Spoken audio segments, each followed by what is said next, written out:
What is up, guys? Welcome on back to the News with TK. And maybe the only other biggest offender when it comes to trade deficits outside of China, it's got to be the European Union, right? Talked about this before. China sits at about a $300 billion deficit when it comes to trade with the United States.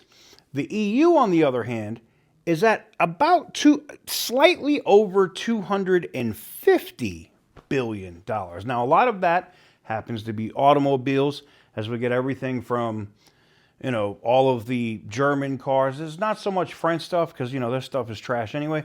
But we do get a lot of Italian cars and the rest. And when you look at that, there's not a lot of American cars going back. And over time, that can build up a massive deficit. And we're up to the tunes of $250 billion. And I saw this clip and I wanted to share it with you so we can have a discussion about it. As they broke this down over on Fox earlier, talking about the deficit and why they sent Maloney to talk to Trump. I think they're trying to sweeten up the deal. But I think a 0% tariff going both ways, I don't know if that's going to work. Because I think the Europeans are probably like, wait a minute, we can eliminate all the tariffs? No one's going to buy this American stuff anyway. Yeah, make it zero. And it's like, but they have to do other stuff, like the VAT and other stuff would have to disappear. And I think that's why Maloney was here having that conversation with the president. Without further ado, let me roll this clip. Well, we've been hearing from Secretary Bessent and President Trump and Jamieson Greer, the trade representative, that people are calling. Many countries are calling. Companies are going to see them, categories, different services and goods providers. So people are coming to the table to try to get rid of these tariffs, meaning get a bilateral trade deal. Which countries do you think, particularly in Europe or the EU itself, will come to the table first and understand that Donald Trump means business when he says, buy our stuff, stop taxing it, or the tariffs stay on? Yeah, well, you just saw yesterday where Europe sent their best spokesperson in Prime Minister Maloney to the United States to meet with Donald Trump. The European Union negotiates as a trade bloc with the members of that. Many of those members are also members of NATO. But, as I mentioned, $250 billion yearly trade deficit Europe runs, with the United States. And that can't continue. And they need to start buying American products. They need to take down many of the things like the VAT value-added tax that they have in place, some of the other restrictions to taking American products. America first means that President Trump is supporting American businesses and American workers and American farmers. And that is what he's working every day. You can just see it with what he's trying to do and the way he's going to reshape trade globally. And I think that, we have to give him really a pat on the back and encouragement to finish this and to make sure that it works for the American people and doesn't continue to work for the European people or the Chinese people, because that's not the way it can be. And Matt, you served as acting attorney general in the first Trump administration. Now you're our ambassador to NATO. What is it like now to deal with the other NATO partners and NATO countries, knowing that President Trump means business when he says you all better pay more to the common defense in your dues, pay more toward Ukraine? They're paid about $100 billion in Europe. We're on the hook for $350 billion so far. I see Germany investing $500 billion in its infrastructure, energy, and defense. What is it like for you to be there at a time such as this with a strong mandate from a strong president for NATO?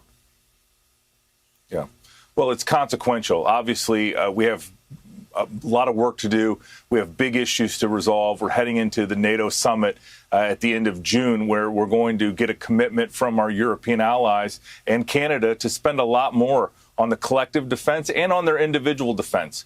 I think this Ukrainian war has woke up a lot of our European allies. They see the threats and they're doing the investment. You mentioned Germany, but since Donald Trump was elected, just in the last 100 days, we have seen 4 allies commit to 5% of their GDP on defense, and we've seen another 10 that have dramatically increased or have committed to dramatically increase. And I think we're going to continue to see that trend because they understand that Donald Trump's not screwing around and that they need to step up and they need to equalize their spending on defense. Well said, and we're glad you're there representing us at NATO. Ambassador Matthew Whitaker, happy Easter. So I leave the question to you. What do you guys think? I'm going to be honest with you. I thought Japan and Korea were probably more important to the markets or to the president, public relations wise and markets wise, than China was, right?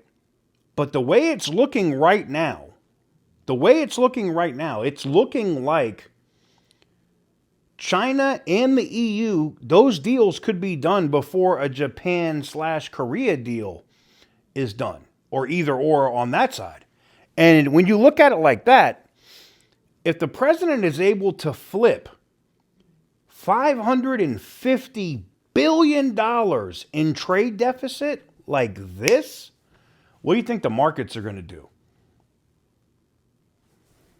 I'll wait. What do you, in the comments, what do you think the markets are going to do? Boom, straight up. Absolutely straight up. And I had to be honest, I didn't see the possibility of the EU and China getting done before some of these other countries. I'm just saying, I'm shocked. But I think we're starting to learn as we cover this administration, maybe not to be as shocked as you would think after every single thing that consistently happens in this administration. Yeah. Let me know what you guys think in the comment section down below. Give the video a big thumbs up if you like what I do. Hit the subscribe button if you haven't already. And as always, stay petty, my friends.